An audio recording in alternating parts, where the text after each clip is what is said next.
All right, so welcome back to another session, students. So we are going to pick up from where we left off. Now, we had left off on looking at equation that relates two overlapping sets. So I'm going to pretty much review from number of elements in a set, and then we continue throughout and go as far as we can in this topic. All right, so recall that the number of elements in a set, the symbol we use to denote that would be, in this case, n brackets capital A. Now the n outside the bracket would read number of elements, and the letter inside the brackets tell you what set. So this would read number of elements in set A. All right. So if A is a set where you have all of these members listing 1, 3, 5, 7, 9, then to tell what the number of elements in A is, you simply just count how many members in it. So here we have 5 elements in set A, so the number of elements in A is equal to 5. Now, moving along, we are now looking at equations connecting 4 sets that derive from 2 overlapping sets. So we have 2 overlapping sets. And let me illustrate this by way of a diagram. So we have 2 overlapping sets.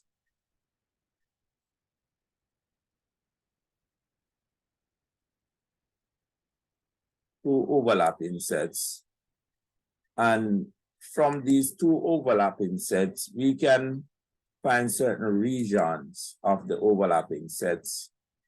Now, when we refer to the set by its name, in this case is set A, we are referring to that complete circle of A. We refer to the set B, we're referring to the complete circle for B. So when we say the set A, it encapsulates everything in the circle A. So even the region in the overlapping, you have to check those in the set A. For B, similar thing. You look for all the elements that are in that circle, whether or not it is in the overlapping section or it is in B only. All of them within that circle would complete the set B. All right. Now, so how are these sets relating in terms of the derived sets? Now, the derived set that we're really referring to, we can talk about the union of the set. And by now, we would know what union of the set means. Can anybody tell me what A union B means?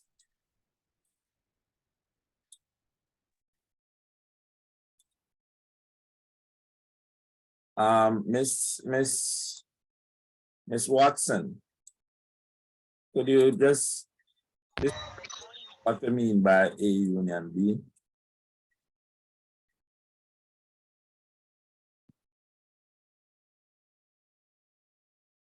Are you there, Miss Watson? Yes, I'm still here. Yeah, your mic is a little low. I'm not sure why. Can you increase the volume?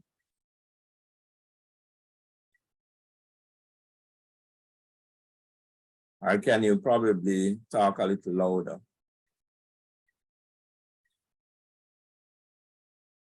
Miss Watson, I'm waiting on you.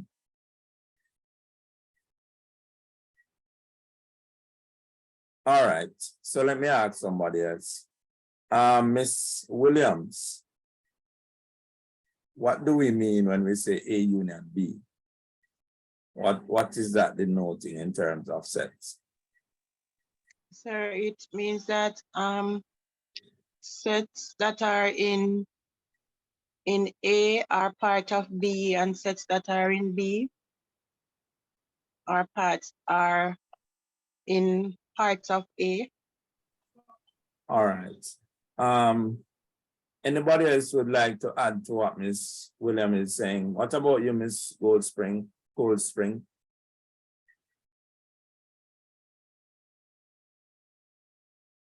What do we mean when we say the set A union B?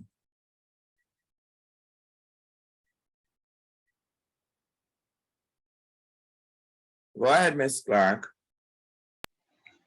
Sir, it means that all the members of set A and set B. Together, right? Yes, so everything sir. together. Every members in A together with all the members in B. So it means that a union is when you really bring everybody in the two sets together as one. All right. So if you have some members in A and you have some members in B, the union would be all the members together. Now, so when we think about the relation of A and B in terms of union, we're really talking about the entire sets. If we are to use in terms of a shaded region, we would shade both sets together right through and through. So the union would be everything in the two circles together. All right. So that's what we mean by the union. Now, so that is one of the set that we are referring to as derived. So this set is derived from the overlapping of A and B. So we have the union as a derived set. Now, another set that is derived from the overlapping would be the intersection of A and B. So A intersect B. And so what would this tell you? Can somebody give me the description of A intersect B? Members that fall under both sets. So A intersect B would be the set where the region is overlapping. All right, so where the two sets are overlapping, that would be the region of A intersect B. So any members in that set are in that region would be the members of the intersection. All right. So we have two sets that are derived from the overlapping. We have A union B and we have A intersect B. So those are derived from this. All right.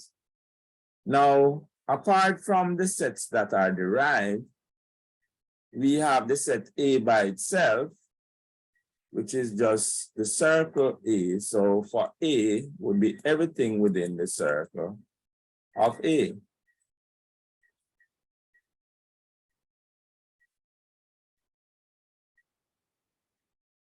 Whether or not they're in the overlapping region or they're in A only, all of what is in A must be within the circle A.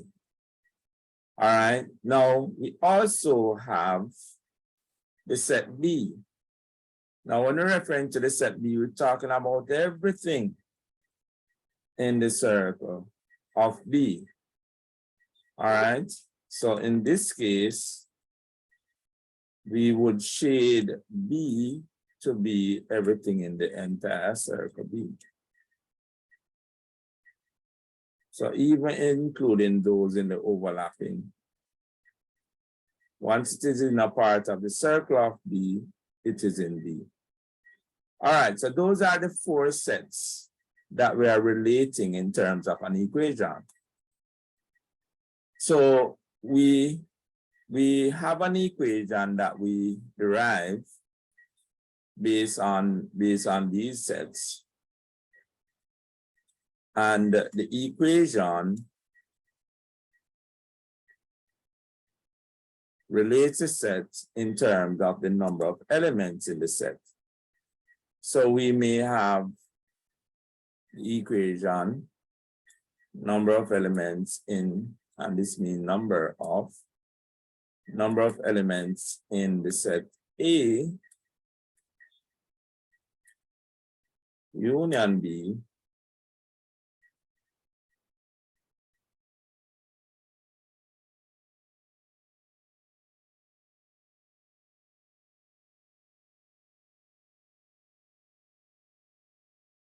it is equal to the number of elements in the set A plus the number of elements in the set B. Now, even though that would look as though that would suit the equation, we cannot leave it as that. Because what we notice is that if we are to count all the members of A, we are going to count all those members in the intersection too as well. So when we're counting the members for A, we include the part of the intersection, and we have all of those members that give you A. Now the thing is, when we also count all the members of B, we still count the members in the intersection again. So that means we would count the members in that intersection twice. Now, if we count the members twice,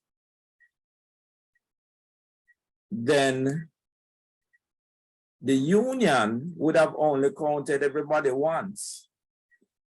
So if when we count A and when we count B, we count the intersection twice, it means that in order for it to be equated to the union, the ones that are counted twice, we need only to count them once.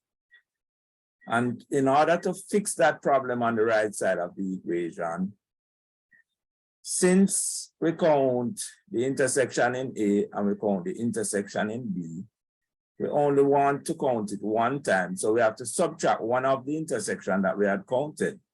So here now we have to minus the number of elements in one of the counted intersection. That's what we are subtracting here. We are subtracting one of them.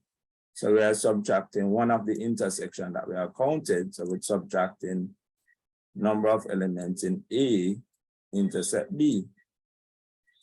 And when we do that now, the equation would be balanced. Now, to show you what we mean by that in a more number representative way,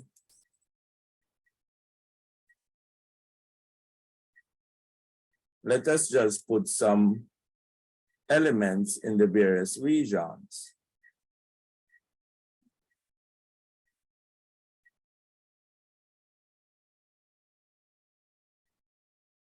All right, now let's see. We have the number. Let me use letter instead. Let's say we have A. Wow.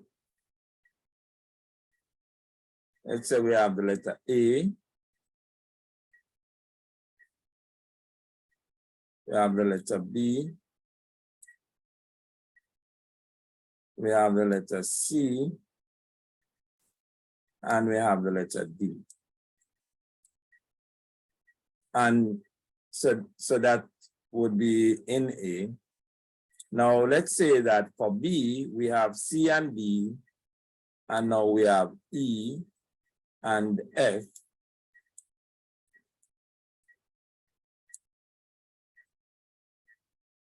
And so we say, all right, let us see if we can relate the equation now. So how many elements are in the union of A and B? So what are the number of, so let me write the equation, number of elements in A union B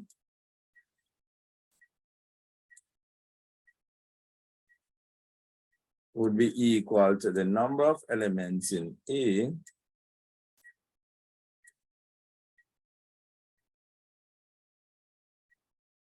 plus the number of elements in B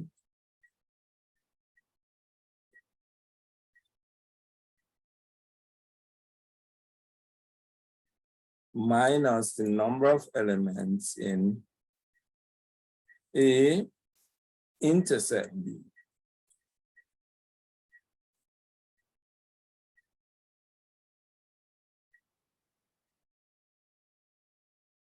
All right, now let us check on the right-hand side of the equation. Now, on the right-hand side of the equation, to get the number of elements in A, what would we do? We would just look at all the members in the circle A and count them. How many members are in A? Ms. Williams, how many members in A? 4, sir. 4, right? Now, Ms. Clark, how many members in the circle B? 4, sir. 4. All right, now stick a pin right there. How many members now are in the union of A and B?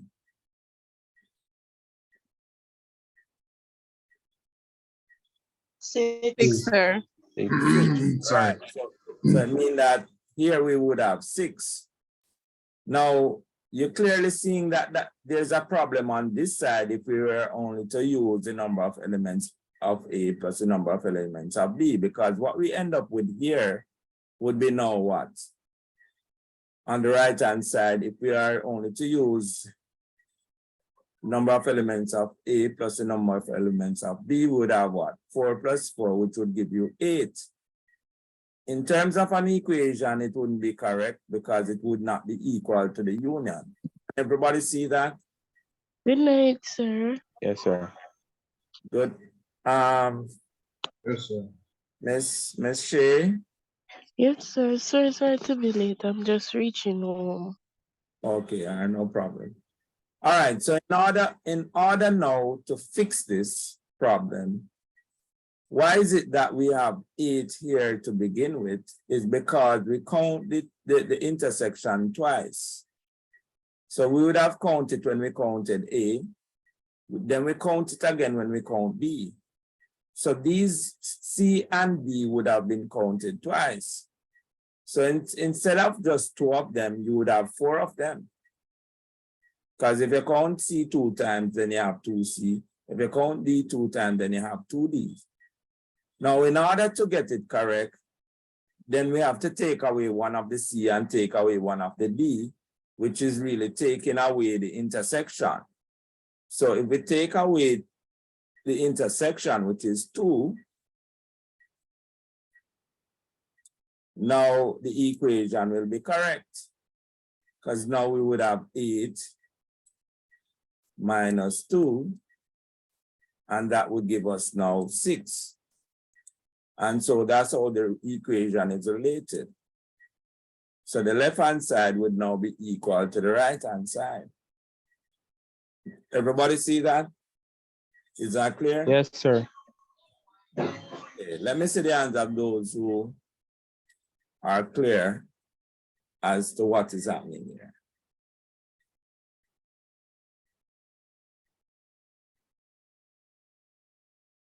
All right.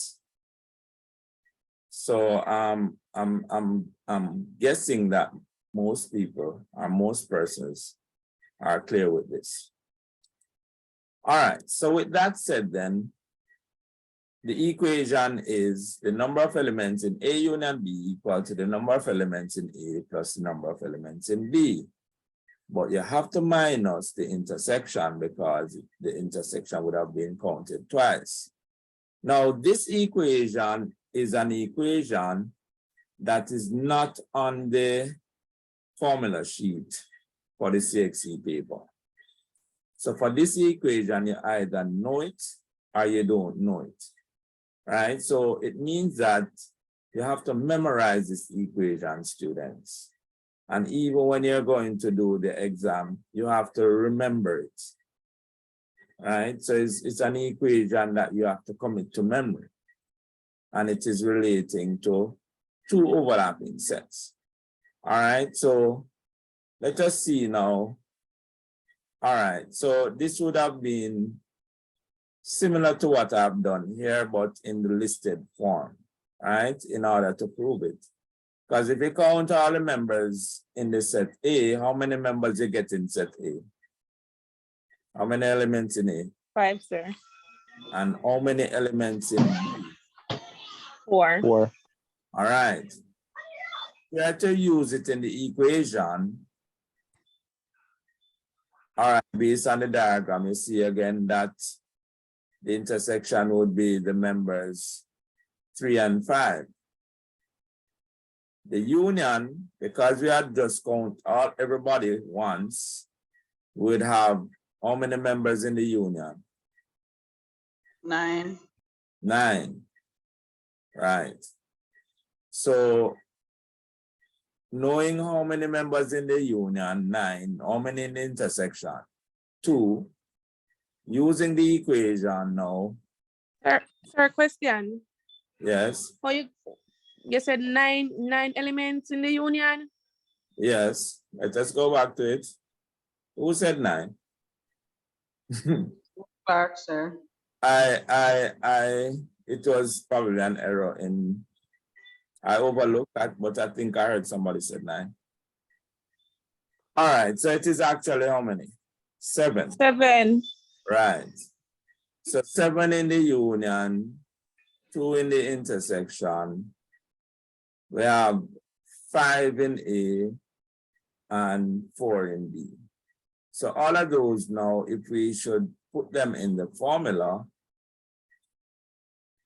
we would see that the right-hand side would have 5 plus 4, 9, and we minus the intersection, which is 7, right? And so when we check it back with what we had here, if we count the union, we would have gotten 9. No, that's not correct. If we count the union, we would have gotten 7. But when we add A, the number of A plus the number of B, we get 9. So it means that the 2 that we had counted in the intersection twice would be what makes it become 9. So we have to subtract 2, which is the number of elements in the intersection from the 9. And so when we subtract that 2 from the 9, now we get 7, which is now equal to the left-hand side. All right, so that's a proof. Now, the proof is not something that you will be doing for a question. You are not required to do the proof, but the proof is here to convince you why the equation works, right? So you must know why the equation works. So we know, knowing that the equation works, we can use the equation. So we are just going to use it as a formula whenever we're dealing with 2 overlapping sets. So this equation, our formula, is useful when solving problems involving 2 sets. And here's an example of a question involving 2 sets. Now, sometimes you may be given the number of elements for a set. In this way, sometimes it is embedded in a written information and you have to kind of search for them in the information. And then once you find them, then you would use them in the formula. So now we are given these numbers. So we are given the number of elements for A equal to 20, number of elements of B equal to 30, and the number of elements in the union equal to 40. Now they're asking you now to find what the number of elements are or is for the intersection. So knowing all of these now, we can just simply write out the formula. So we know the formula, that is the number of elements in A union B is equal to the number of elements in A plus the number of elements in B minus the number of elements in A intersect B. Now, in order to solve this equation, all we need to do is just substitute these values where they are representing the number of elements in the equation. So where we have A union B, the number of elements would be 40, so we would replace number of elements of A union B with 40 on the left-hand side of the equation. We have the number of elements of A equal to 20, so we replace number of elements of A equal to 20 in the formula with replace the number of elements of A with 20, and then also we're going to replace the number of elements of B with 30. Now what we're trying to find is the number of elements in the intersection that we don't know. So the unknown one that we don't know, the one that we're trying to find, we're going to replace that one with an X to be the unknown. So when we write the equation, we would generally put X where we have this part. And so we would have 40.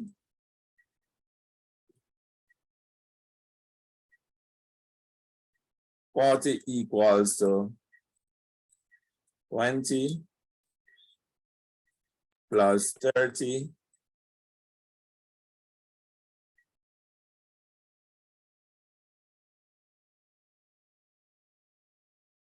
minus X.